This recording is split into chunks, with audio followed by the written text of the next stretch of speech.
This episode of Addressing Gettysburg is brought to you in part by me, audiobook narrator Mike Scott. Narrator of Savis Beattie's Bloody Autumn, the Shenandoah Valley Campaign of 1864, and Unlike Anything That Ever Floated, The Monitor and Virginia and the Battle of Hampton Roads. If you are an author or publisher interested in having your titles produced as audiobooks, or even just in learning more about the process, give me a shout. You can find my contact info on my website, MikeScottVoice.com. That's MikeScottVoice.com. Want the freshest cup of coffee in Gettysburg? Then visit Bantam Roasters, formerly 82 Cafe at 82 Steinway Avenue. They roast all of their coffee in-house, and they have a full coffee bar to keep you caffeinated during your trip. Visit them at www.raggededgerc.com for their menu and shipping options for all of their freshly roasted coffee. Use promo code Hancock for 10% off your order in the cafe. Enjoy historical stories on the History Fix platform. Explore movies, short films, and documentaries. Addressing Gettysburg podcast fans receive an extra $5 off the first year's annual subscription. Sign up at historyfix.com and use promo code Gettysburg. Every subscription includes a 7-day risk-free trial. Escape into history with History Fix. The 1863 civilians of Gettysburg were reluctant witnesses to the Great Battle. Join Ken Rich, the man in the red shirt, for his historic town walking tours. You could book these tours by emailing ken@gettysburgtownhistory.com. That's ken@gettysburgtownhistory.com. And when you're in town, look for the guy in the red shirt. And Civil War Trails. It's the world's largest open-air museum, and they offer over 1,300 sites across 6 states. Drive the Gettysburg campaign turn by turn, paddle to Frederick Douglass's birthplace, or hike to remote earthworks and artillery positions. Visit civilwartrails.org to request a brochure and explore their interactive map.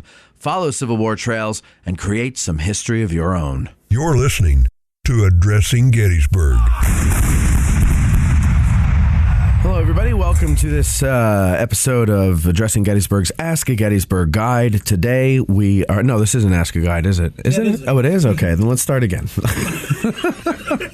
I think that's how I don't remember what that... But it is. I've got questions, so it's an Ask a Guide. Okay. Turns into a spotlight. Yeah, right. Yeah. Right. All right, hold on now. You're listening to Addressing Gettysburg. Hello, everybody. Welcome to this episode of Addressing Gettysburg's Ask a Gettysburg Guide. And today we are talking about something a little different for an Ask a Guide topic. Normally we talk about the battle itself, whether it be a regiment or a brigade or a certain day's action or whatever the hell the case may be. But today we are talking about something that everybody knows happened, but do they know in detail what happened? Do they know if it was a bad thing or a good thing? Not going to say good thing, but a not so bad thing. We're talking about General John Bell Hood's wound, the wound that he receives on July 2nd, early on in the assault on the Union left.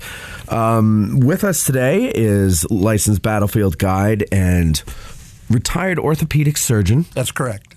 Rick Schroeder, and then sitting in, as he often does, is our buddy Questions Lentz. Hello, Michael. Hello. All right, so Hood's wound. Is this a controversial wound?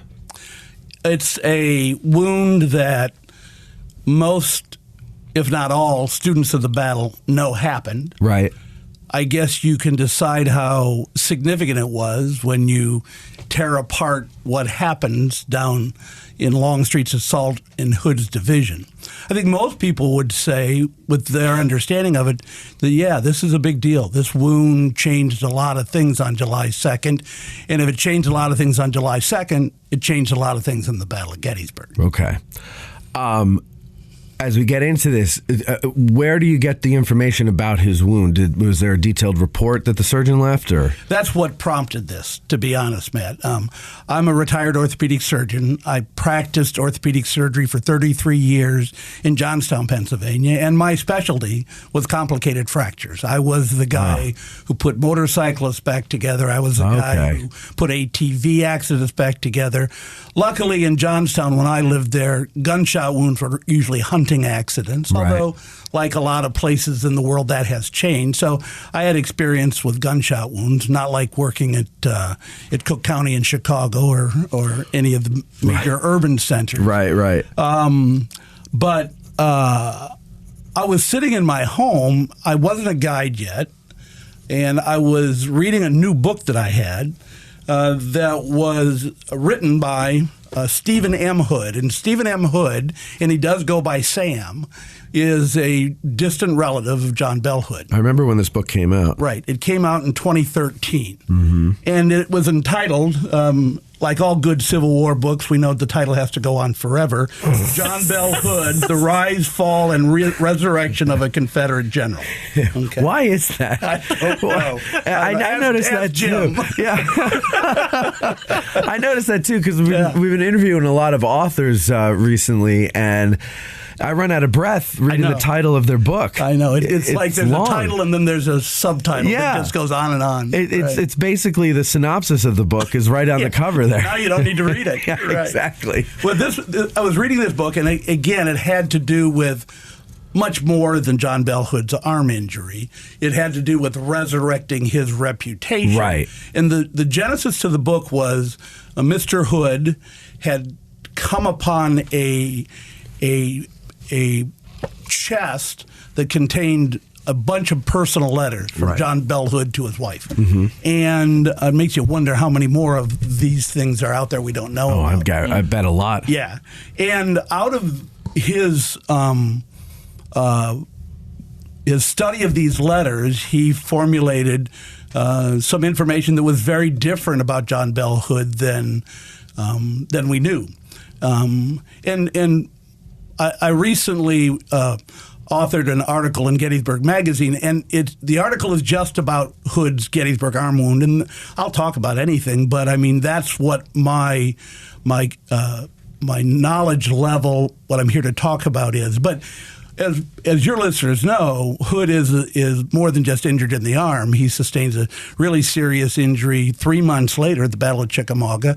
He's alleged to be substance abuse involved in substance abuse, dependent on laudanum and opium, and a very aggressive general who orders a lot of charges, including at Franklin, Tennessee, a charge bigger than Pickett's charge that ends up with, I think, 6 Confederate generals dying. Stephen M. Hood refuted a lot of the medical conclusions. Then he subsequently published a book of the papers themselves in 2015. Interesting. The Lost Papers of Confederate John Bell Hood, a more concise title. In that book of the Lost Papers is the very detailed medical care that his surgeon gave Hood here on the battlefield at Gettysburg. And as I'm reading through this, and I'm reading what's called an operative report, and when a surgeon does an operation, whether it's tubes in a kid's ears or a knee replacement or a heart bypass operation, within a very short period of time, they have to dictate a report about what they did. And it needs to be detailed. It needs to be thorough. It's not judgmental in that we took this obese patient to the operating room. It's factual.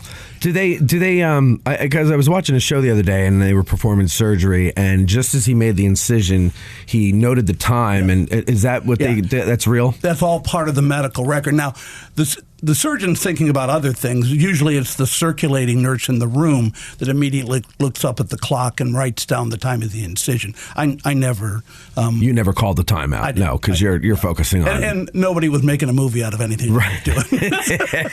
So I could remember reading this second book, The Lost Papers of Confederate John Bell Hood, and in this book is the operative report of the surgery on Hood's arm conducted by his surgeon, Dr. Jonathan Darby, who took care of Hood repetitively during the Civil War.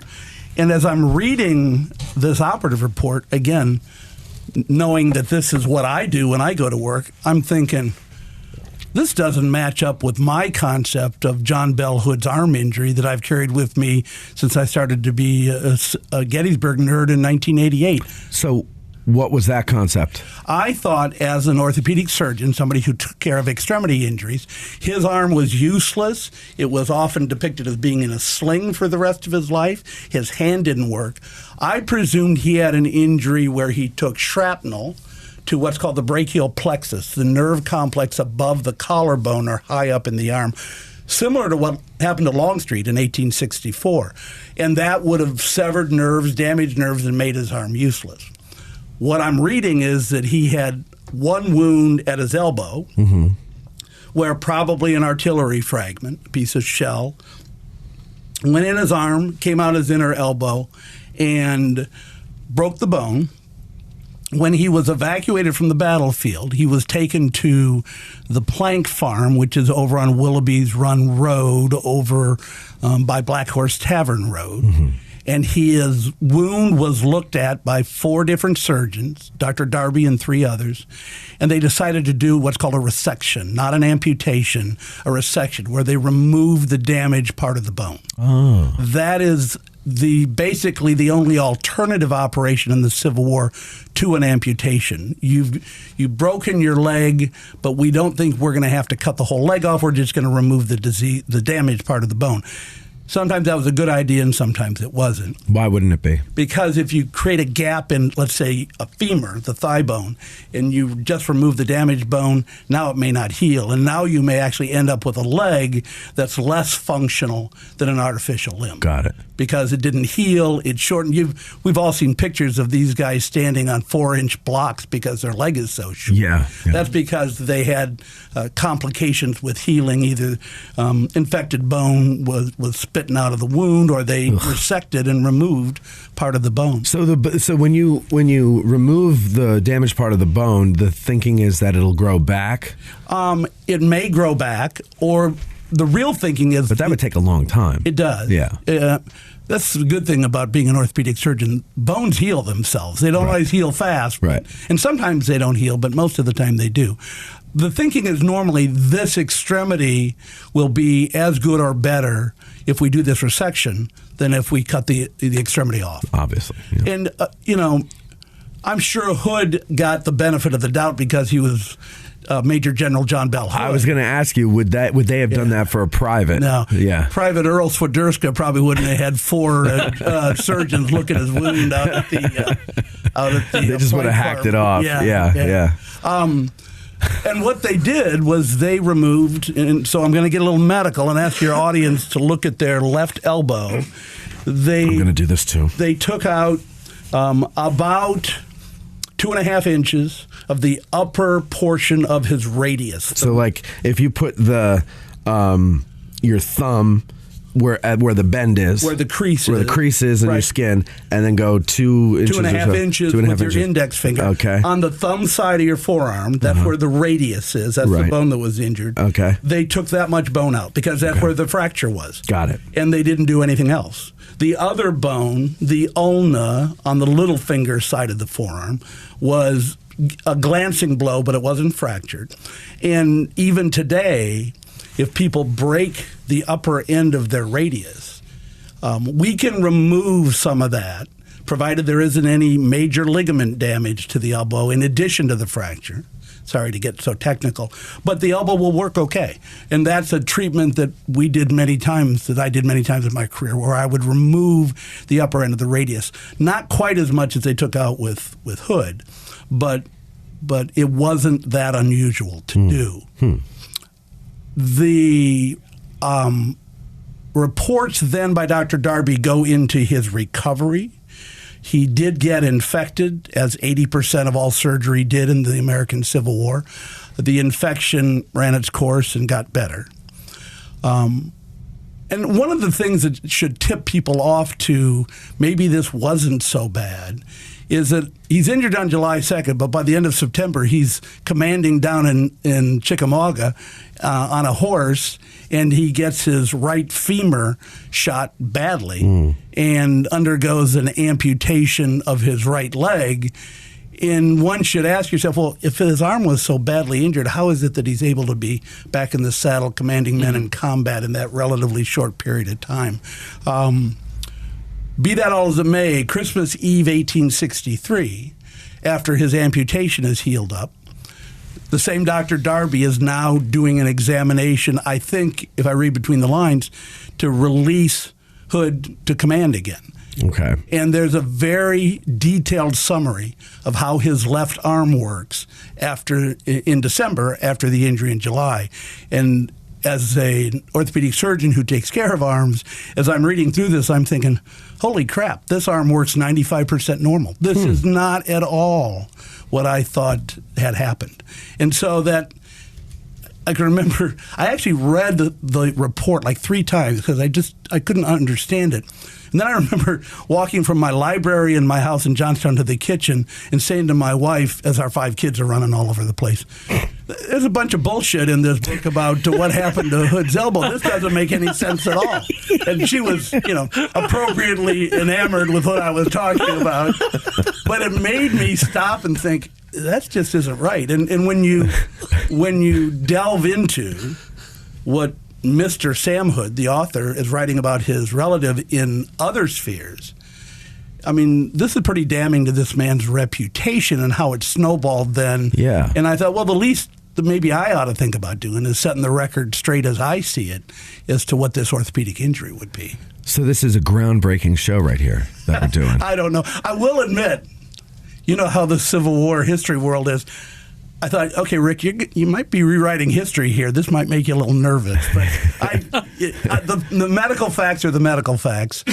And my general feeling is if somebody else is an orthopedic surgeon and wants to take me to task on this, I'll talk to them. Sure. Well, I mean, that's how science comes to a conclusion, right? You got to debate stuff. And the evidence has to meet it out. Okay, so he gets hit with a shell fragment. We don't know that it wasn't embedded. It went through. It did go through. It never. It entered again. If you look at the anatomy of your elbow and forearm, right, and check it off here. You again put your thumb on the crease of your elbow on the thumb side, or of your other thumb side, you picture where it went in 2.5 inches below the crease. Okay. It came out over near the funny bone. The doesn't sound so part funny. Of the elbow. Okay, so the important thing is the funny bone is the layman's term for the ulnar nerve, one of 3 major nerves that controls your hand and how your hand works. So that feeling is not actually your bone. No, it's the nerve. It's when you whack the nerve and you get electric shocks down along the course of the nerve. If the fragment had torn the ulnar nerve, it would have dramatically affected how his hand worked. Mm-hmm. His hand worked normally. The only deficit that General Hood had in his left arm was a slight amount of rotation. His hand worked normally. He didn't have any nerve damage going to his hand. And he can move his fingers and everything? And if you look at the cover of the book, and there's the same picture as in the article in Gettysburg magazine, he was known to be able to use crutches very well. If your hand doesn't work, if your arm doesn't work, how can you use crutches? Can I see the cover of the book there? Because he's... Yeah, okay, so he's got both of his hands. He's got an artificial limb on his amputated right leg. Yep. But he's grasping crutches with both hands, and he was known to be able to use crutches in the course of the recovery from his amputation. So his hand and arm were working well enough. Even before Dr. Darby's exam in December, he was able to grasp crutches in November. And his left hand, I'm looking at it here, the positioning of the fingers around the crutch is the same as his right hand. Right. Now that's an image in time. I mean, if you took his hand off of the crutches, could it be all gnarly and bent up? Yeah. But it wasn't, according to Dr. Darby's report. Okay. His hand worked normally. He could open and close his fingers and grasp and button his shirt, do that type of fine motor stuff that your hands do. So it sounds like old Sam was as tough as nails. I think he was as tough as nails. Yeah. However, when you get into the details of his wounding here, I think there was a moment in time when he wasn't very tough. Well, of course. If I get shot in the elbow, I'm not going to say spit on it and I'll keep going. Probably. I'm going to be crying like a little baby. Yeah. But it is very interesting because his reaction to his injury in Gettysburg, which I think was, and I never used the word minor injury. I never told a patient we were doing minor surgery because it's not minor to them. No, sir. It's the biggest thing they got going then. Yep. It might be the 8th arthroscopy I'm going to do, but it's their only arthroscopy. Yes. And they can't even pronounce that. I know. Neither could I then. But Hood reacted to his arm injury very differently than his injury, which was quite severe and potentially life-threatening, to his leg at Chickamauga. Yeah. Now, we can get into that, too, if you want to. Yeah. Let's compare the two. We don't have to limit it to Gettysburg. Right. So his injury at Chickamauga, which would have been the end of September, he, I think, took a mini ball, maybe it was an artillery fragment, into the back of his right thigh, and it came out the side, and it shattered the femur, the thigh bone. There's no way to do a resection on that and have it have a good outcome. And so it wasn't Dr. Darby. Dr. Darby wasn't there. Another surgeon, his name escapes me, did an above-knee amputation, an amputation through the thigh, very close to the hip, only about 4 inches below the hip. Oof. And we know from medical history in the Civil War, the closer you get to the torso with an amputation, the more likely you are to die because blood vessels are bigger, muscles are bigger, soft tissue injury is worse. And so if you get an amputation like Dan Sickles had, right above the knee, mortality rate, death rate of that is maybe 25 to 30%. If you have John Bell Hood's amputation at Chickamauga, 80% chance you're going to die. Ooh, wow. And so he is as tough as nails. Well, he was there. Yeah. And the records show, his staff says, he didn't allow himself to be taken off the field until he allegedly propped himself up on his elbow and gave more orders as to what was to happen. Now, interestingly, contrast that to what happens at Gettysburg. He's on his horse. He gets this wound where a fragment of shell goes into his forearm and comes out his inner elbow. And there are at least 2 accounts that talk about how he reels in the saddle and one of his staff catches him. Right. So you're left with the conclusion, the guy's passing out. Mm-hmm. And then people who aren't necessarily in medicine will say, well, he went into shock. Well, we talk about a lot of people going into shock. Shock means you bled so much or your heart has had an irregular heartbeat. I mean, shock's a big deal. Shock is an actual medical condition. It's not like we use it.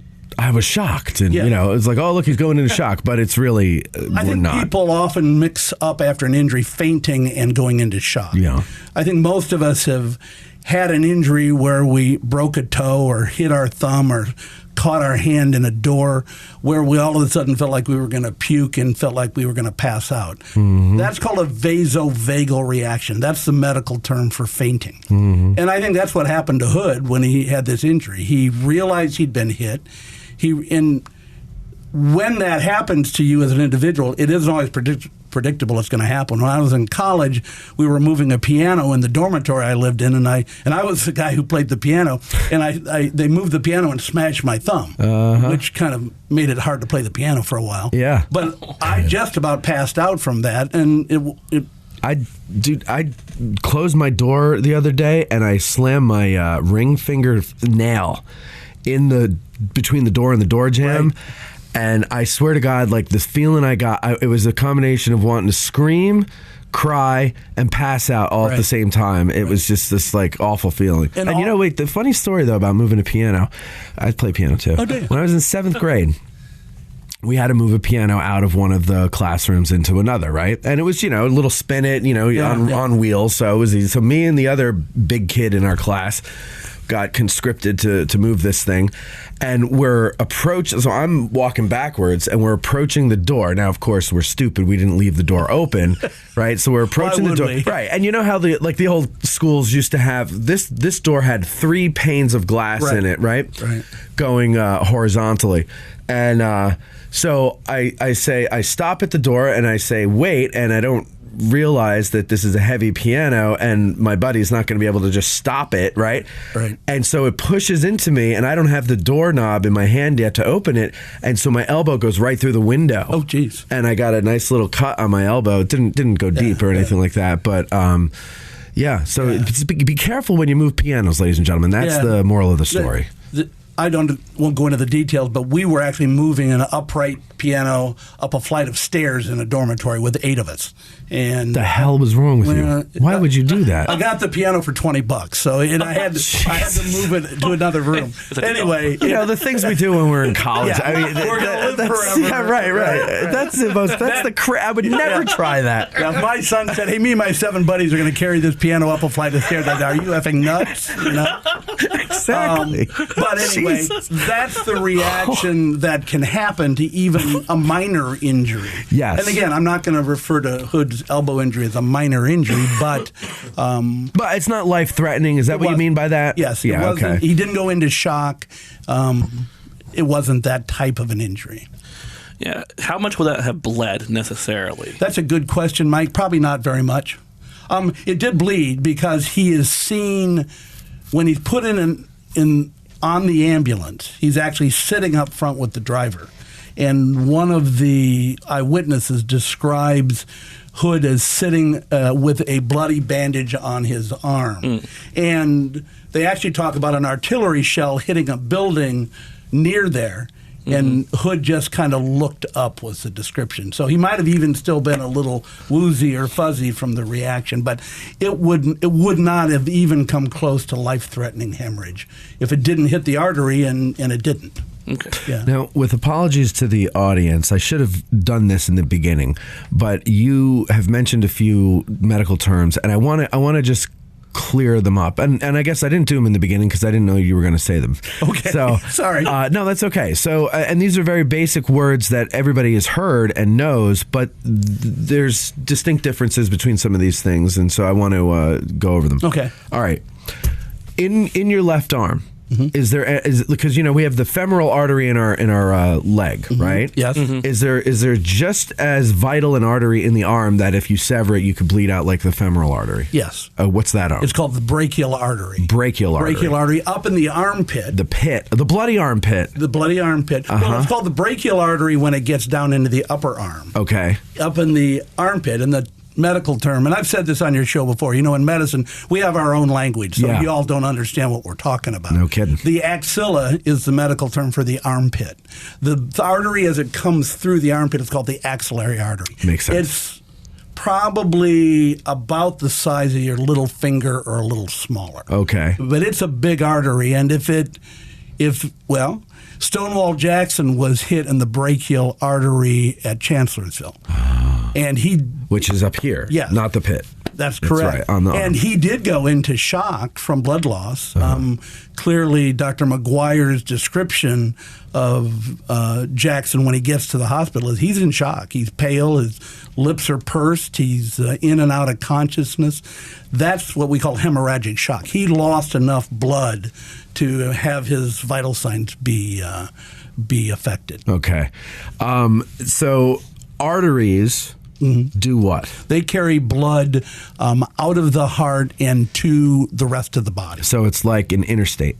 Yes. Okay. But then the other lane are the veins. The veins bring blood back to the heart. So those are like older highways, like Route 15 would be here, or like that's not an old highway, but like a 2-lane instead of a 4-lane. I'd say it's more like northbound I-81 and southbound I-81. They're usually right next to one another. Okay. In most parts of the body. Okay. The big difference there is the arteries are like garden hoses in terms of they have a thick wall and they have muscle in the walls. Oh. And if you lose a leg from an motorcycle accident, let's say you get a traumatic from an injury, amputation. We're not talking about a surgical amputation. Right.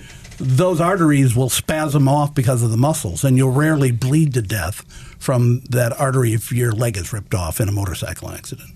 The veins, on the other hand, are a different thing because they're much more thin-walled and they don't have muscles in the wall, and you're more likely to lose a lot of blood in many injuries from the veins than from the arteries. Interesting. Yeah. All right, and then blood vessels are both arteries and veins put together. So they're things that carry blood. Yes. A vessel. Arteries are blood vessels. Veins are blood vessels. Okay. Yeah. And then you mentioned what are the nerves? What, ulna? Ulnar nerve. And Ulnar the ulna, nerve. yeah. All right. And so what exactly is that responsible for? The ulnar nerve, or your funny bone, largely controls the ability to do fine work with your hand. It has to do with what muscles the nerve goes to. But to do things like pick up a quarter off of a desk is a function of the ulnar nerve. Okay. To grasp a shovel handle with a tight grip is a different group of muscles and not so much related to the ulnar nerve. Interesting. The hand is some of the most complicated anatomy in the whole human body. That's why I hated taking care of hand injuries. I wouldn't blame you on that. And then is there another nerve that goes through the arm that we need to know about? There's two other nerves. Okay. There's a nerve actually up kind of where Hood got his injury on the top of his arm. There's a nerve called the radial nerve that pulls your wrist up and straightens your fingers out. I think I feel it. Yeah. And then there's a third nerve down deep in the forearm called the median nerve. Oh, I've heard of that. Yeah, that's the nerve that gets involved with carpal tunnel syndrome down at the hand. Right, okay. When it gets pinched and you get numbness and tingling in your fingers. Yeah, all right. Yeah. All right, so sorry for the anatomy lesson. No. That's fine because this is about learning, so that's what we need to learn.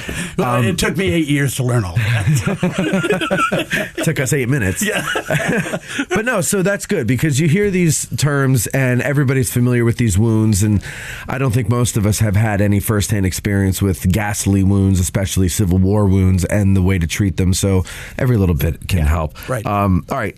So. Go ahead. We were talking about his leg wound most recently. And the difference between that and his arm wound, and the leg wound was really much, much more serious. He was taken off of the battlefield down at Chickamauga, taken to a farm 15 miles away, which is pretty remarkable given the fact that he had that major of a surgery. And then Dr. Darby, the same Dr. Darby who took care of him here at Gettysburg, joined him and then took care of him from there on out. Right. He ultimately ends up back in Richmond and has about a 4 or 5 month recovery. So this would be the end of September. He's examined because I talked about the report that Dr. Darby wrote on Christmas Eve, 1863. So October, 3 months after the injury, Darby is documenting the condition that Hood is in overall, but he specifically, to my interest, was documenting the condition of his arm. But shortly after that, Hood is pronounced fit to return to command. There's some assumptions made, and again, this goes kind of beyond the pale of the arm injury, but there's assumptions made that because he had an amputation that he had severe pain. That's not a consistent medical conclusion. Is severe pain after the surgery? Yes. Yeah. And that led to some of the alleged problems of him needing pain medicine and laudanum afterwards. Is it possible that people would have severe pain long after an amputation? It is possible. Pain after an amputation usually comes from one of two causes. The most common cause nowadays is your artificial limb doesn't fit right. Right. And so it rubs the bones, muscles. But there is something called phantom pain, which is persistent pain. Let's say you have an above-knee amputation. You have persistent pain in your calf or in your foot, even though it's not there. Yeah. And that's based on usually damage to the nerves that would have gone down there in the electric circuit of the nervous system. And very interestingly, for people who have that, it does not respond to narcotic pain medicine. You have to use different types of medicine, or sometimes even surgically go in and try to cut the nerve at a higher level so that the area of the injury where the impulses are coming from is taken away. So that's so weird, though. So people that get the phantom pain, I've always wondered this. So, okay, you're feeling a pain in your calf, but your leg was removed above the knee. Correct. You can't possibly feel that because it's not there. Correct. Is their brain actually registering what? Like, okay, I have my leg. If I pinch my calf, I can feel it. Mm-hmm. Is my brain thinking that as I look down at nothingness, that it sees it feels a pain where I'm looking, there's nothing? Or is it just that what is it? You know what I'm saying? Yeah, I don't know how to say this question. It's the nerve that went to your calf to give you feeling there, Matt. Yeah. still exists where it goes into the brain. Of course. And so there is still, or there can still be, impulses that go up that nerve through the spinal cord into your brain that make you register, oh, my calf itches. Is it kind of like how you send an email to someone and immediately you get an auto reply that says, I'm not here? Medically, I never thought of it in those terms. But I'm just trying to relate. I'm trying to figure out what it's like. So, in other words, the brain is sending signals to get signals back. Is that how it works? Correct. Okay. Yeah. So it sends signals, and then it hits the inbox, and then the inbox says, "We're not here." Right. Get an auto reply says, "We're not here," and Out then of the office. And then the brain registers that as pain because it's missing the limb. Well, it's important to distinguish. There's phantom pain, right? But there's also something called phantom sensation. Before I did an amputation on people, and most amputations aren't done like, oh my God, it's an emergency, we got to do it now. Nowadays, most amputations are done because of poor circulation in older people with diabetes. It's diabetes. Gettysburg. Because of my specialty of complicated fracture work, I was often taking care of younger people with residual from accidents. But I would often, before we went to the operating room, if I was going to do an amputation because their bone hadn't healed or they have an infection in their foot, it's not going to heal. I always told everybody, you're going to be able to feel your foot when you wake up, because if you don't warn people of that, they think they're crazy when they wake up. Because my foot is gone, how is it I can feel it? Phantom sensation, the feeling, will go away in 6 to 12 months. Ugh. Phantom pain does not. What torture that 6 to 12 months has to be then? Well, if it's just normal sensation, it's not phantom pain. But by sensation, what do you mean? Just the feeling that there's a leg there? Yeah, that you but then you look down and it's not. That's correct. Whoa. So it plays a little bit with your mind. But once you get used to that, so you have an itch on the bottom of your foot, but your foot isn't there. Okay, well, it's an itch. It'll go away. So phantom sensation is very different than phantom pain. I wouldn't be, oh, God, please, may I never have to have something chopped off. Well, I hope you don't. I hope so, too. I couldn't handle that. I'd blow my head off. I'm sorry, folks. I didn't mean to say that, but I just couldn't handle that. Oh, go ahead, Mike. So did he receive laudanum? He did. For that wound?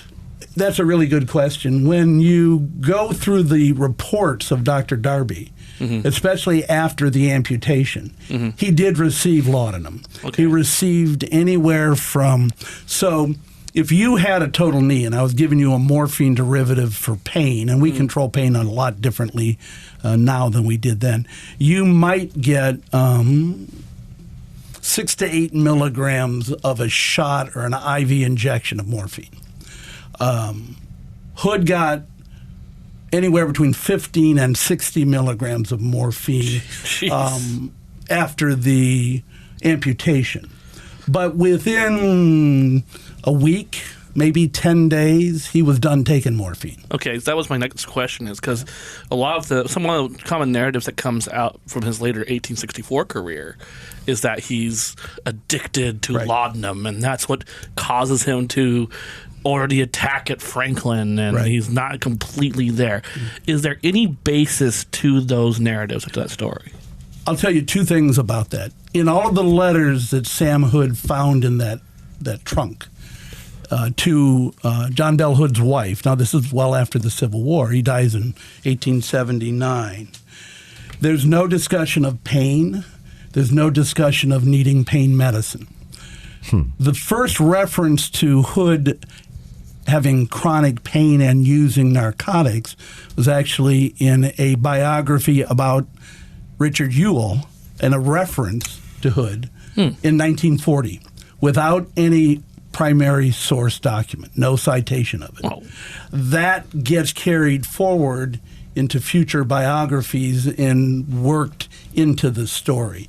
So, again, I think it's important to understand that what we think we know about John Bell Hood and his medical issues probably is not accurate. Now, okay, how would they administer morphine back then? Did they have needles like we do today? Not so much. It was usually oral. Laudanum is a mixture of alcohol and morphine. Right. And they took it orally. Yeah. They would rub morphine powder into open wounds and that would work? Yeah, that would work. But would that get you high? It would make you snockered, you know. Yeah, because it still gets into the blood, right? Yeah, that's how it works. You know, the use of hypodermic needles was just really coming into modern medical care during the Civil War. The first hypodermic needles, believe it or not, were made out of gutta percha, the same stuff that they used for gum blankets on the ground. I mean, can you imagine getting a shot with something that's rubber? No. Yeah. So no, and it had to be big. I imagine they didn't have the technology to make tiny little needles because they're hollow. Yeah. I'm sure everybody realizes that. They're hollow. Yeah. So it's just a way to open the skin and open a vein or whatever you're putting it into and then push it through, right? So you could dissect and isolate a vein, but then you didn't have the technology to really put anything small into that to inject it. Right. Yeah. God, rubber.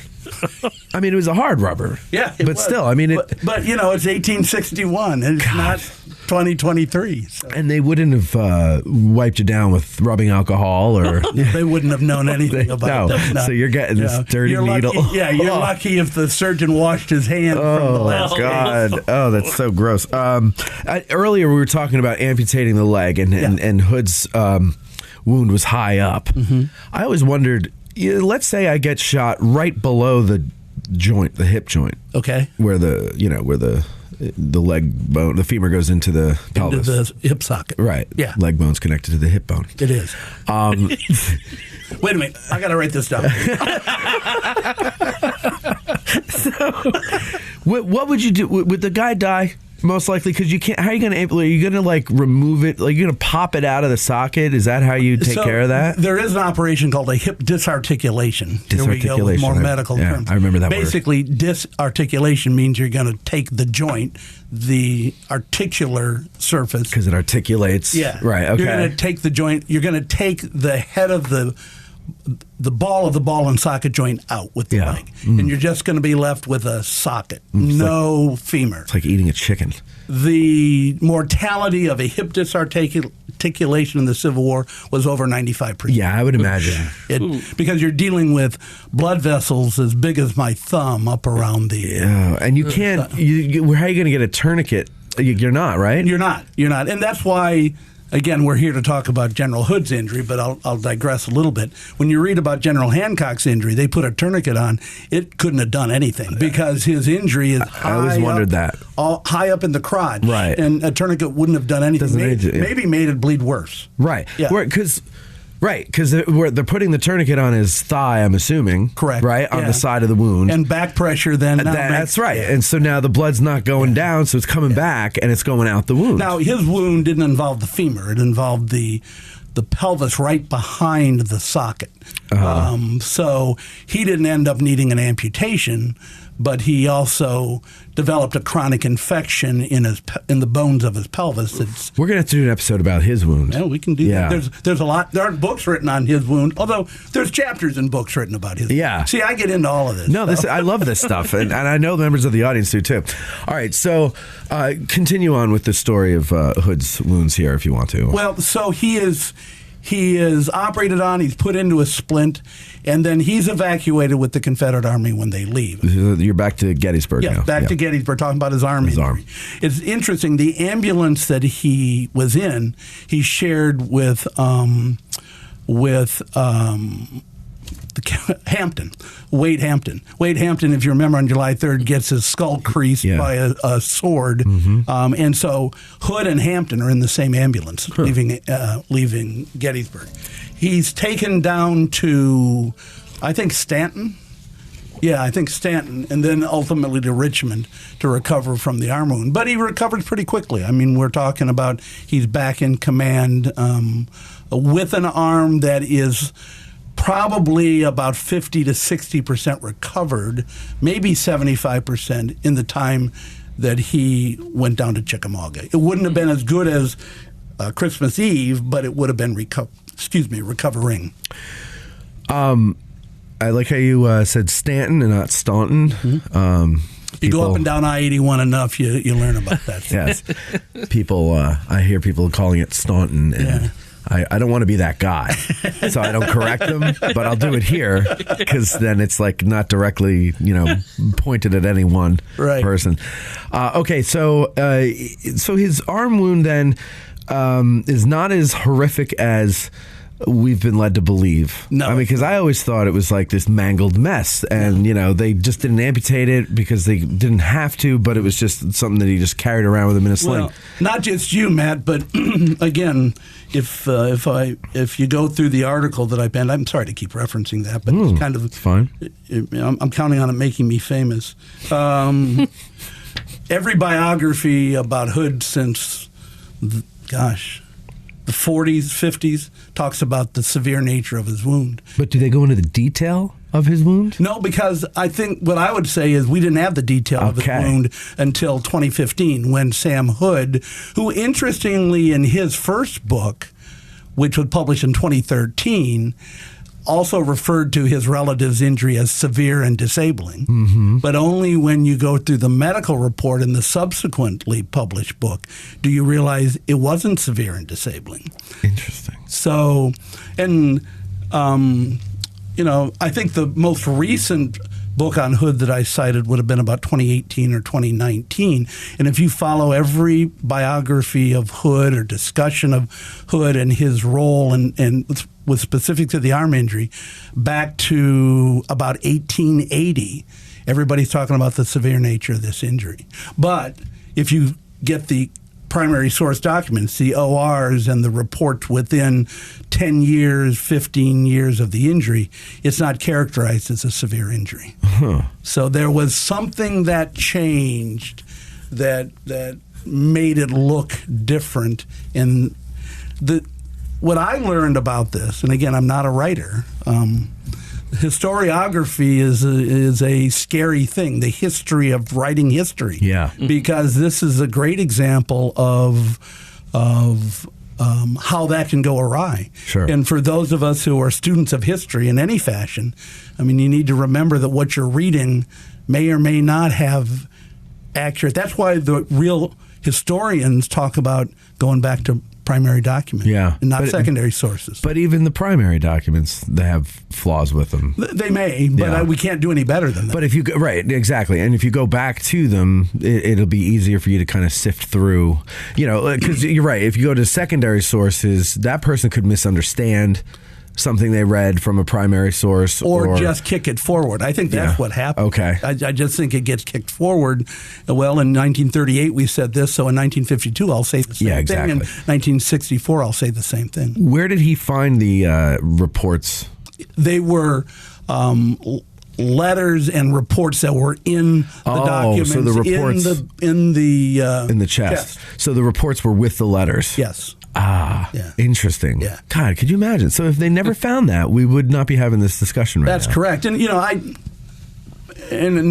no disrespect intended to the podcast, Matt, I'm not sure this is going to reach enough people for history to rewrite itself. I'd like to think it could. Well, you can just go to hell, Rick. So in this, with Mike and Matt and Rick, we're rewriting history right here about John Bell Hood and the Civil War. Yes. We just need the world to know it. Yes, please share it with the world so they know we're the ones who are rewriting it. For the tens of thousands of people who I'm sure subscribe to Gettysburg magazine, it's written in there. Yeah, you wrote an article in which episode? Or which the episode? most recent issue. January 23, issue 68 is what it is. Yeah. And Rick has an article in there about this one. You can go read that for more details on it. Yeah. Anything else you want to add before we take a break and go to the questions from the audience? I don't really think so. I think this is a fascinating subject, and like I say, I was left scratching my head saying, with what I know, this doesn't make any sense. So, I feel vindicated that I was able to parse this all the way back to the beginning and say, this is not accurate. Yeah, no, that's cool. I like when information like that comes out. And I don't know. I find the medical stuff fascinating, especially back then. I mean, it's fascinating to me how, I go to the doctor, right? My doctor loves me because I'm like, so how does this work? What's this? And, not just the instruments, but like the body. I want to know. Can I share a secret with you? You hate that? Yeah. Patients like that ruined my schedule. I'm all about answering questions, but not all those questions. She schedules me for an hour instead of the normal 20 minutes or whatever. It's interesting. When I became a guide, I didn't have one whit of interest in the medical care of the battle. Really? No. I was because you're sick of it. No, sick of medicine. Just because I was more interested, like all of us are when we studied the battle, about who was on the right flank, who was on the left flank, where was Longstreet's countermarch, what happened, at First Bull Run. And I realized if I'm going to sit in the guide room with these knowledgeable people, and I feel like sometimes I was masquerading because I never thought I was on their level, I better damn well know something about the history of the medical care, because pretty soon they're going to find out what I do in my day job. Yeah. And they're going to expect me to know about that. So I will tell you, and it continues, the first 2 years I was a guide, I immersed myself in reading about the medical care, and it's been very rewarding. There's a whole lot written now, certainly much more than 25 to 30 years ago, on medical care in the Civil War, and it's very fertile ground to study. Yeah, so we'll get into that during the question thing. I want to ask you books that you'll recommend on medical care and all that other stuff. But why don't we take a break now, hear from our beloved sponsors, who I hope you all are patronizing as well as patronizing us. We're going to get to questions from our patrons in the next segment. Patreon.com/Addressing Gettysburg is how you keep this thing going and how you get to submit questions for these wonderful Ask a Guide episodes. We'll be right back. Our favorite bookstore in Gettysburg is For the Historian, located at 42 York Street. Isn't it, Eric? You're darn tootin', Matt. It's because they have the best selection of Civil War books in Gettysburg, both new and used, and online they have even more books to choose from. But Matthew, what if the Civil War is simply not my thing? Not a problem, my fine four-fendered friend. This is For the Historian, after all. They cover history from the ancient world to the 21st century with a strong selection of World War II and American Revolution books. It's astounding how they squeeze thousands of titles from Osprey, Savas Beatty, UNC Press, and more into their store. And it's also astounding how you and I both squeeze into our pants every day.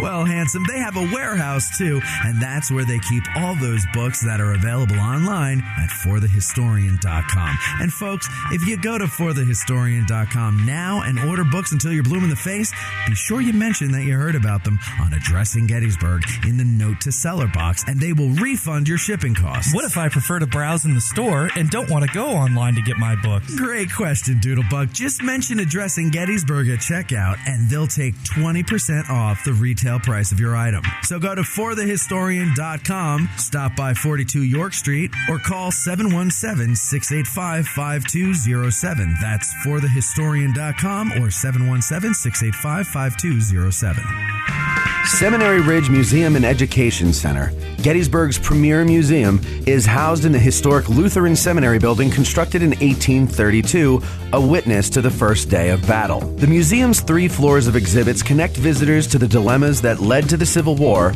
provide a powerful and personal view of the battle's first day, and explore one of the battlefield's largest hospitals. No visit to Seminary Ridge Museum and Education Center is complete without a guided tour of the building's famous cupola, where on the eve of battle, officers and civilians saw thousands of Confederate soldiers' campfires burning to the west, and Brigadier General John Buford watched for vital federal reinforcements as fighting erupted on the morning of July 1st. Today, you can stand where Buford stood and discover how this view helped chart the course of the Battle of Gettysburg. Your trip to Gettysburg is not complete without a serious visit to Seminary Ridge Museum and Education Center, Gettysburg's premier museum. Purchase tickets online at seminaryridgemuseum.org or call 717-339-1300. To get tickets or a cupola tour, listeners may call or walk in and mention Addressing Gettysburg, or by ordering online using the promo code AG1863 for 20% off. Seminary Ridge Museum and Education Center.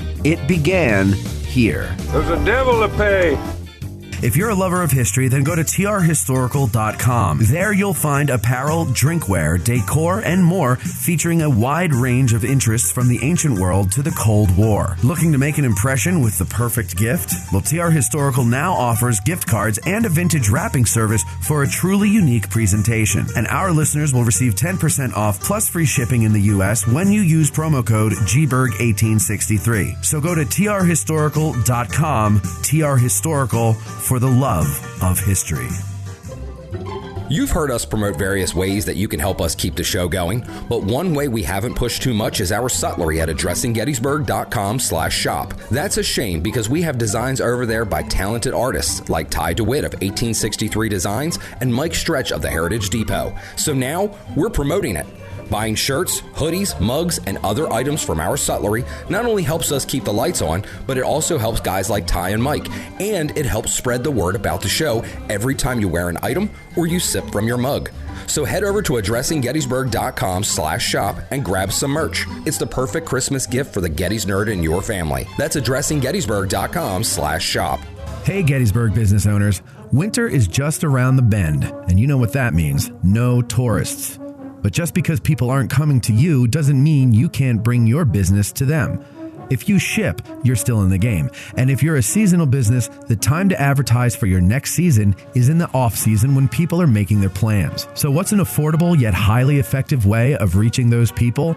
Well, it's not radio. It's not TV, and it's certainly not print. Step out of the Jurassic era of advertising and run an ad on Addressing Gettysburg. We just reached 1 million downloads, and we're growing by the tens of thousands every month. Beyond that, our audience is happy to support those who support their favorite podcast. So email sales@addressinggettysburg for more information about advertising on our show. We look forward to helping your business grow. That's sales@addressinggettysburg.com. You're listening to the Addressing Gettysburg podcast with Matt Callery. All right, and we're back with questions for Rick here. And these questions are submitted by some of our awesome patrons over at patreon.com/addressinggettysburg. If you'd like to submit questions for our guests to answer and get exclusive content that takes a closer look at all things Gettysburg and Gettysburg related and Civil War and God knows what else, please consider joining us on Patreon today. Again, patreon.com/addressinggettysburg. Okay, so we're going to get to questions here. We've only got a few of them, but we have 6 questions Lentz sitting with us, so I'm sure when we're done reading these, he will have at least 3, if not. I'd be disappointed if Mike does. Count on it. The first one is from Brian Jackson. Most of these questions, by the way, are not wound related, I noticed. They're just about Hood in general. So, but you know, I will also say I am a battlefield guy. Yeah, exactly. So bring it on. Yeah, that's exactly. Okay. Brian Jackson, where was the breakdown in leadership after Hood got injured? I've come to believe it took some time for word to get to Law that he was now in command, and I see a lot of leadership breakdown in the attacks of Hood's division. Not that this would have resulted in a different outcome, but there seems to be little coordination in their attacks. Yeah, so this is a good question. And I think that's well recognized. When Hood went down, whether he should have fainted or not, but he's out of action. His senior brigade commander is Evander Law, and his guys are the guys who've marched 25 miles to get to the battlefield and are starting this attack down behind the south end restroom area. There is a definite disconnect. Law doesn't know that he's in command of the division for some period of time, and I think it's indicative of how a lot of the fighting on that end of the field is. It's brigade by brigade. You know, one of the brigades, George Anderson's guys, are off starting to fight in the wheat field. They're not even really part of the attack at Devil's Den and at Little Round Top. I think that for me, and I'm just kind of lapse into guide talk here. I've been trying to understand for a couple of years. I know that that Ralph Siegel can tell you the spot where the South lost the Civil War out there by the Rose Farm. I think there's a moment in time that I'm intrigued by that I haven't figured out, that it occurs between Longstreet saying to Hood and McLaws, you will attack up the Emmetsburg Road. That's what General Lee has ordered, and that's what General Lee expects. Right. And according, to Shelby Foote, not a historian but a writer, all that was needed was a cock crowing because he said it 3 times. But yet, they don't go up the Emmitsburg Road, do they? They go straight ahead. And there are accounts that when McLaws and Hood rode away from Longstreet, Hood turned to McLaws and said, "We'll have a diversion."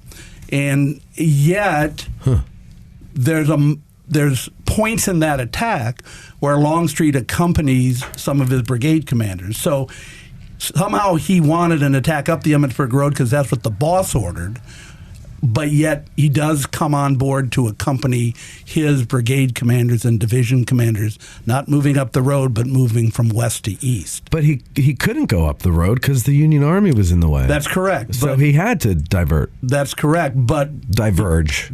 Excuse me. But Longstreet held on to that plan when he was talking to Hood and McLaws for a while and said, "That's what you will do because that's what General Lee has ordered." Yeah. And so I credit Hood a lot for having the stones to ride away from that and say, "That's crazy. We're not doing that. Yeah. We're going this way." Of course. Yeah. Because, it almost sounds like Longstreet's like, "Well, lead and listen to me. And he says you got to go up the road. It doesn't matter what's there. It's what his boss says. You got to go right up the road." If you let your mind go to a dark place, you kind of start to think, is he trying to make a point? Yeah, that's what I'm saying. Yeah. I'd hate to believe that. I don't believe that, but but you could see how people would use that as evidence that he is. I think that's all illustrative of how chopped up command was in Hood's division. I think McLaws' division, the command structure held together a little bit better. But once Hood goes down, Law doesn't know he's in command for a long time. Do we know how and where and when Law finds out he's in command? To my understanding, he is somewhere down with his brigade, so somewhere in the vicinity of the Round Tops. Yeah. And I think, obviously, getting messages back and forth to that area is understandably difficult. I would imagine, yeah. All right, the next question, there's 3 of them actually here from Balthazar. Balthazar, number 1, he says, "It seems that John Bell Hood's reputation is direct and aggressive as a commander. What made his command and combat style that way, or was it more of a learned behavior?" So is it, you think he's a natural at it, or did he learn this? Well, I think he's an aggressive individual by nature. When you read about his command style well before Gettysburg, it was his Texans at the Battle of Gaines Mill in the 7 days that won that battle. He's directing his Texans up out of Boatswain Swamp or Bosun Swamp, whatever it's called, and they win the day that day. He's not present at Chancellorsville, of course, to take part in that. And at Fredericksburg, he's not up on Marie's Heights. He's down towards the other end of the line. But he's a very aggressive commander. I know that he gets roundly criticized as he takes over in command of the Army of Tennessee when Johnston is relieved as the Union Army gets closer and closer to Atlanta. Some people write, well, he'll fight until he loses enough men, and then we'll be done. And in fact, 3 battles down there, he loses a lot of men. Yeah. But when you read about what happens, as Sherman takes off to go to should be talking Gettysburg, but that's all right. Sherman takes off to go to across Georgia.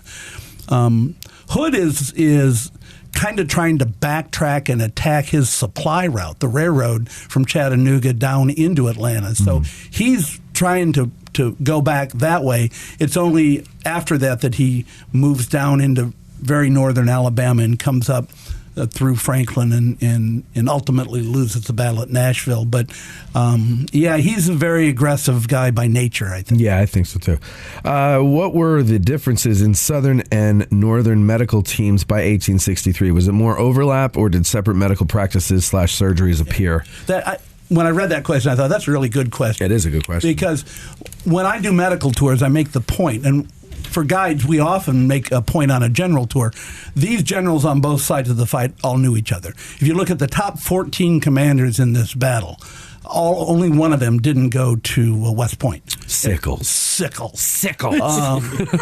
Everybody else, these guys all know each other. Yeah. Okay, they're all taught the same thing. Well, the same thing was true in the medical corps. Most of the medical schools that these guys went to were in Pennsylvania, in Philadelphia, in New York, Richmond, Charleston, South Carolina had a pretty big medical school, Boston. But these guys, the medical guys, all knew each other as well. When South Carolina seceded, something like 1/3 of the class at University of Pennsylvania's medical school left and went home. They went south. So, yeah, the systems are very similar. We've talked on this show before about Jonathan Letterman and his role for the Union Army. There's another comparable individual for the Confederate Army named Lafayette Guild, who's Lee's medical director. Okay. And he's actually one of the surgeons who assesses Hood's wound out at the plank farm. All right. But they had the same system of forward aid stations or field aid stations, taking people back to division field hospitals and then to general hospitals. So very similar. So, but didn't Jonathan Letterman have a lot to do with that? I mean, in the Union Army, right? He really kind of made a system out of it. Streamlined it. That's the word I was looking for. Right. Did the Confederates catch wind of that and adopt it, or were they already doing something like that? I don't know for sure the answer to that, but I can tell you that the systems were comparable at like points in time. The biggest difference was, as usual, the Confederates lacked supplies. Yeah. They did not have the medical supplies.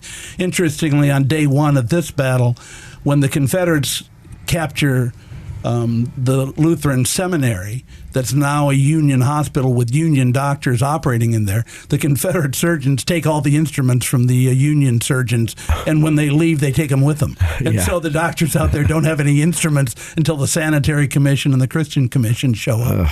So they were always looking for, how can we get more anesthetics? How can we get more instruments on the Confederate side?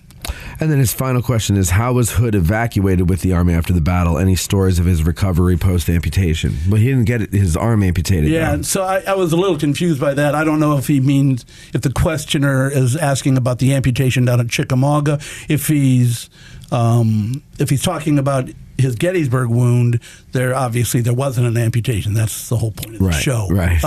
So we did talk about how he was evacuated from here, riding in an ambulance, that he shared it with another famous Confederate general.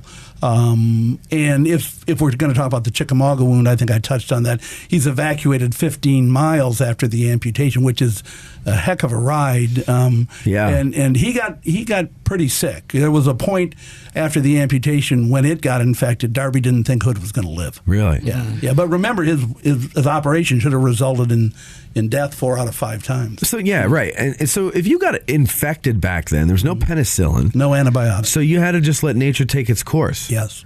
I mean, that's terrifying to me. Well, what it does tell you is that most people recovered from the infections. So the human, you're right, and that's the thing. I mentioned this on some other episode that we did. It might have been the anniversary episode last year that we did out at the Spangler Farm, right? But I think it was actually, and I think it was in reaction to the statistic that I think it was a 30% death rate after amputations or after being in a hospital or something like that. I can't remember. 20% for the Confederates, 10% for the Union. So I was shocked because I just figured, given the conditions of because we were in a barn that was a hospital, but prior to it being a hospital, it was a barn. Full of Barney stuff. Full of all the Barney stuff, Right. And not only that, but they're laying the guys out in fields full of field stuff. Right. And flies flying around and spreading the diseases or whatever. And so it's amazing to me, and that's where I learned that the human body is a lot more resilient than we think it is today. That's very true. We've become too reliant on antibiotics and all these things, and just let nature take its course probably would work 9 times out of 10. Well, what do you think? Well, I think that if we took care of a medical condition that resulted in people dying 10% of the time, that would be a disaster. Yeah. And so we would never stand for that. So if we're giving antibiotics to prevent infections so that the risk of dying from an infection after an elective surgery now is probably less than 0.5%. Right. I mean, it's that's amazing. It's really minimal. That we got it down. Now, should everybody get antibiotics to prevent that infection? Well, in my role as a physician, the answer is yes. Sure. Because I don't know who's going to get the infection, and I don't want to go. So you just give them. I wish I. Yeah. Right. Yeah. It's a prophylactic. You just give them. I did hundreds, if not thousands, of total knees. Every single one of them got an antibiotic. Yeah. I got a root canal a couple of weeks ago. No, it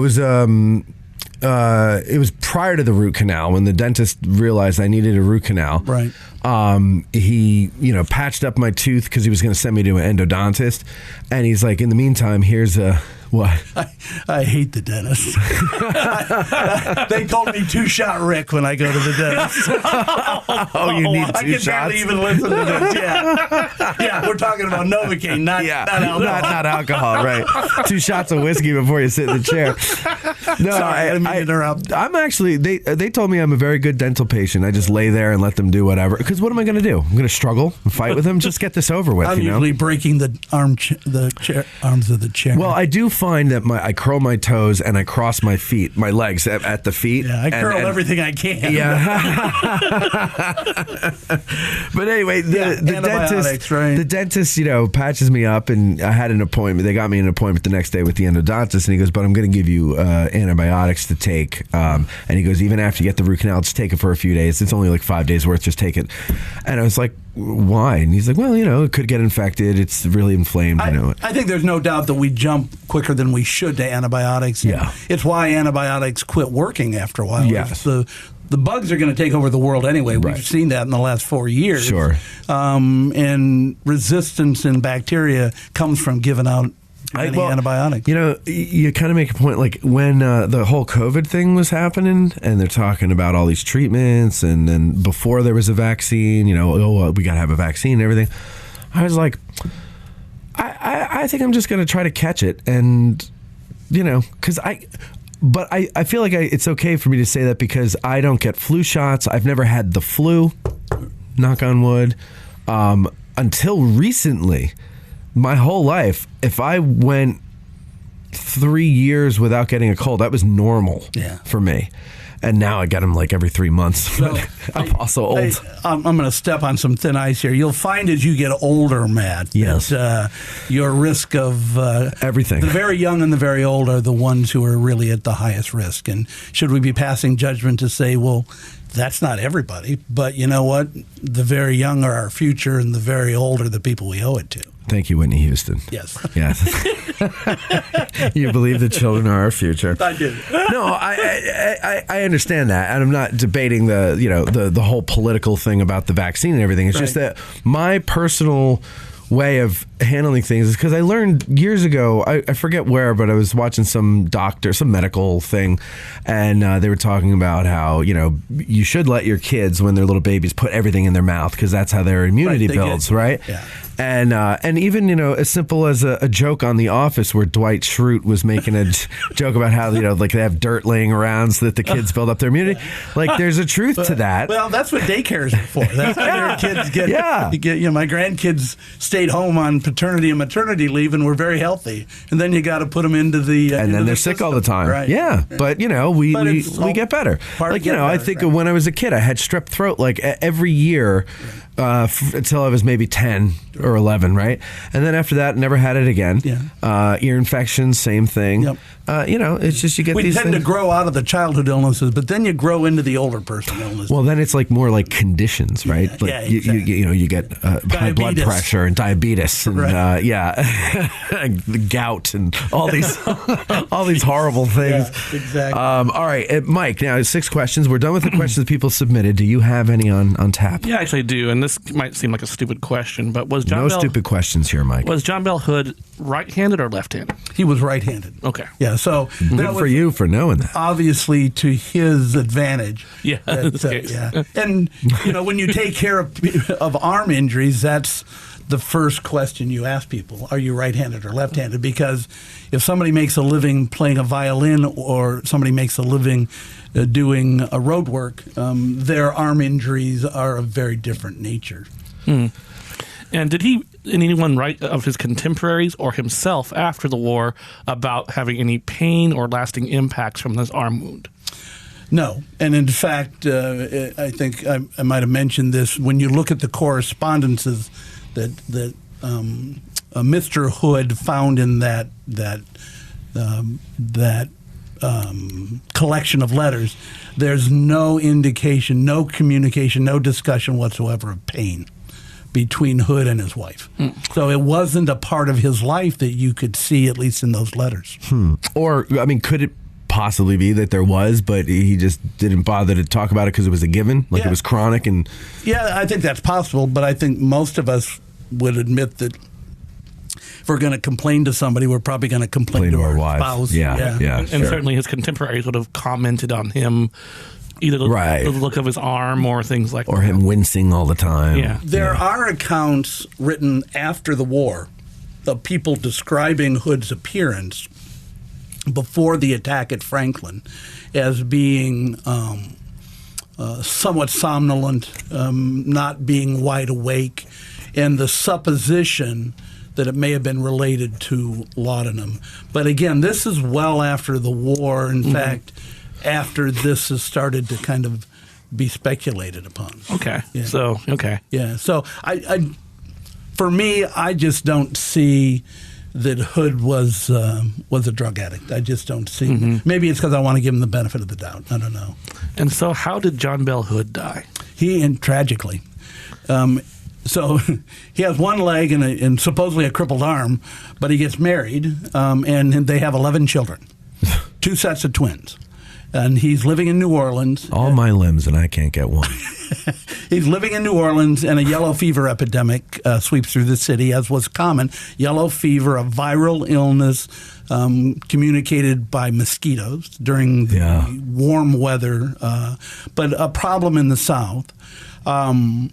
Their oldest daughter dies of it.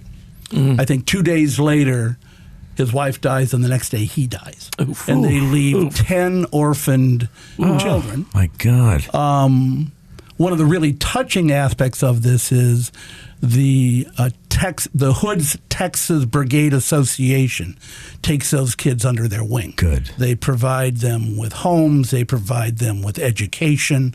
And a lot of the kids go on, obviously, to a traumatized childhood, but they live what's a normal lifestyle for back then. But he dies of yellow fever.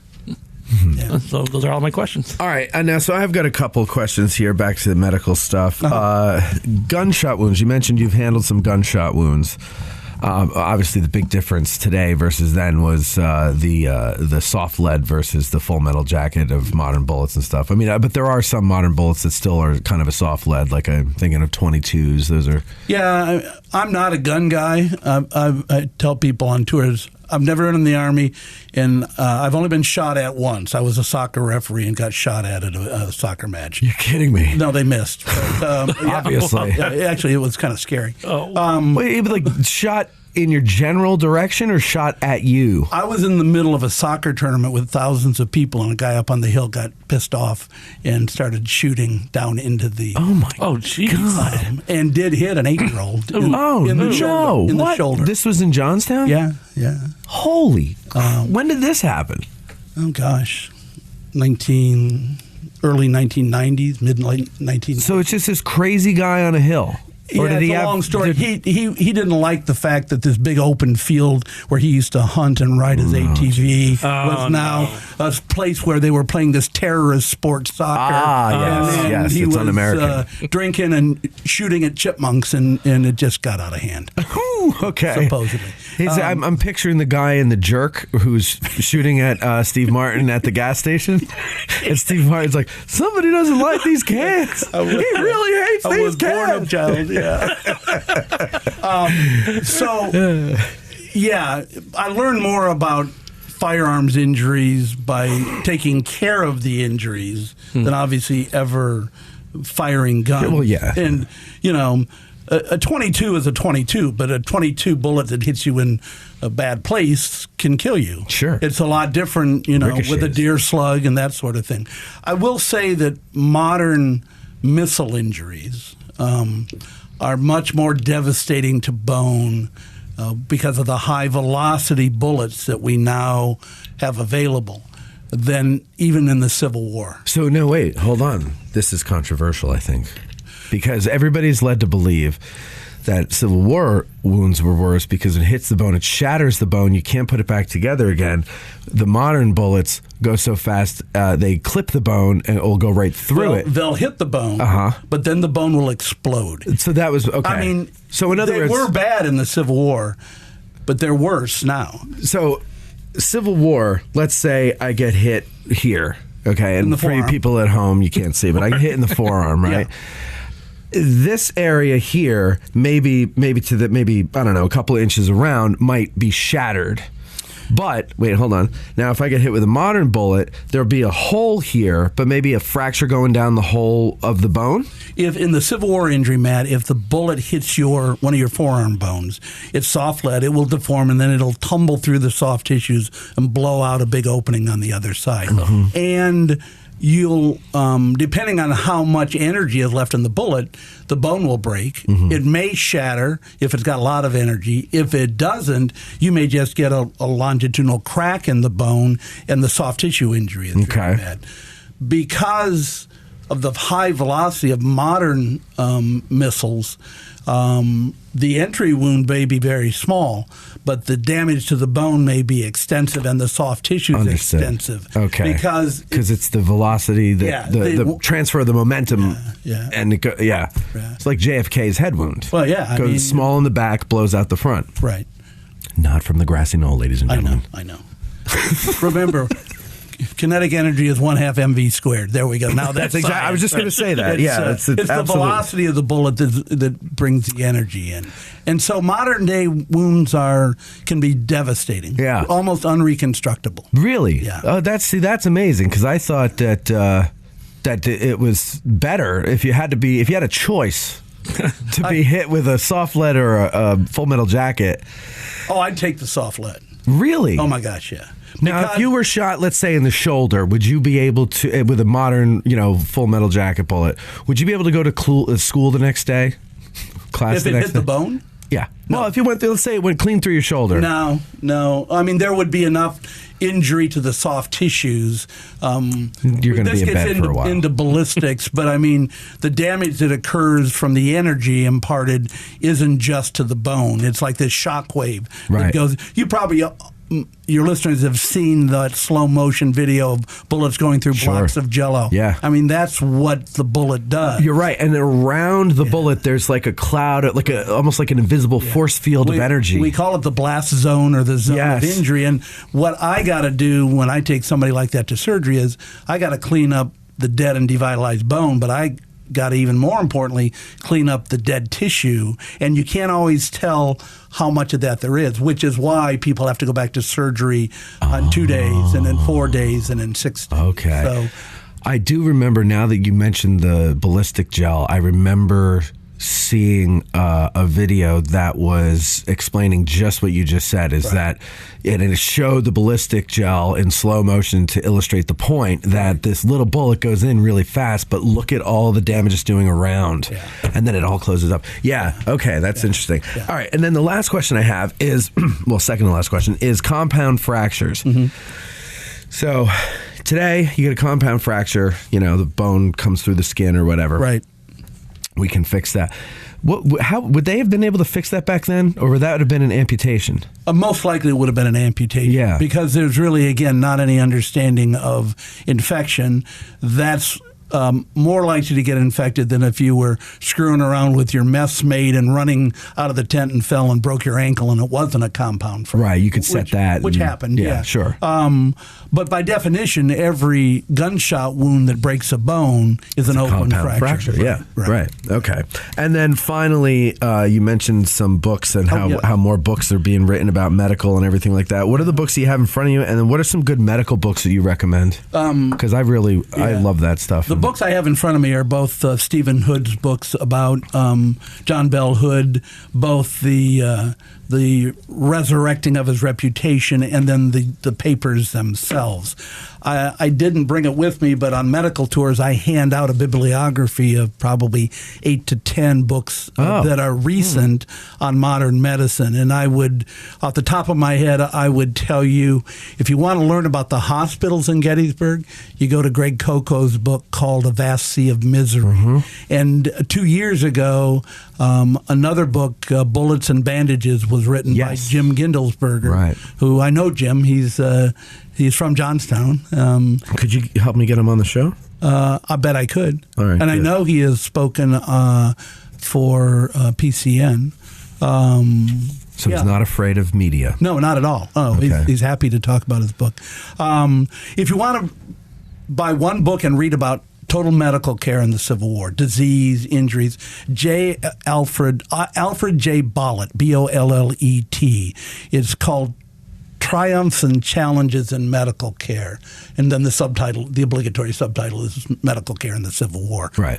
He's a physician, I think, from Kansas, and it's probably the best one-volume book on medical care.